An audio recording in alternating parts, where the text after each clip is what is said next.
रसखान का अगला पद है कि धूरी भरे अति शोभित श्याम, सुतैसी बनी सिर सुंदर चोटी, खेलत खात फिरे अंगना, तग पैजानी बाजत पीरी का छोटी।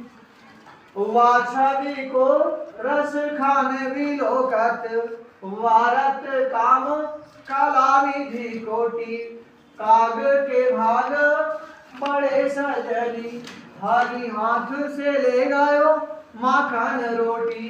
तो ये प्रश्न है, इनके उत्तर देते हैं। इससे पहले हम आइए इसको थोड़ा रिवाइजन कराता हूँ आपको, क्योंकि क्लास पहले पढ़ाई जा चुकी है।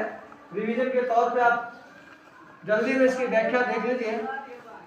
भगवान कृष्ण के अनुपम सौंदर्य का वर्णन करते हुए एक सखी दूसरी सखी से बताती है कि भगवान कृष्ण धूल से सने होकर के कि धूरी भरे अति यानी बहुत अधिक शोभायमान हो रहे हैं।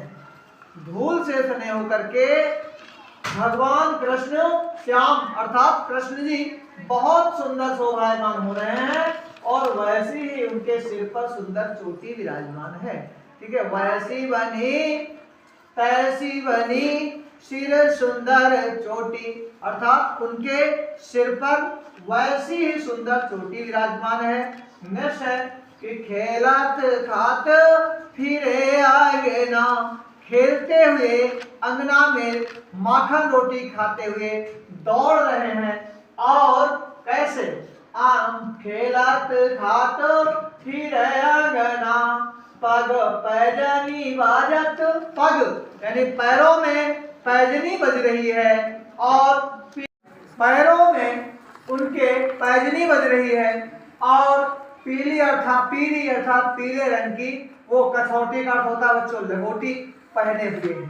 पीले रंग की लंगोटी पहने हुए हैं, पैरों में उनके पैजनी बज रही है, और कि वह छवि को रस खान विलोकत, उस छवि को, छवि मीन्स रूप को, उस आकार को, उस छवि को जब रसखान जी कहते हैं कि देखते हैं, तो उस छवि को देख करके वारत मीन्स होता है न्यौछावर कर देते हैं। काम का कामदेव जी, कला मीन्स कलाओं को, कोटि मीन्स करोड़ों, यानी उस छवि को देख करके कामदेव जी अपनी करोड़ों कलाओं को न्यौछावर कर देते हैं कृष्ण के अनुपम सौंदर्य पर। और अंत में लाइन है कि काग को भाग बड़ो सजनी, हरी हाथ सो ले गयो माखन रोटी। और हे सखी, सजनी का अर्थ होगा सखी। हे सखी, उस कौवे का भाग्य कितना सुंदर है, उस कौवे का भाग्य कितना बड़ा है जो भगवान कृष्ण के हाथों से माखन रोटी चुरा कर चला गया, माखन रोटी छीन करके भाग गया है।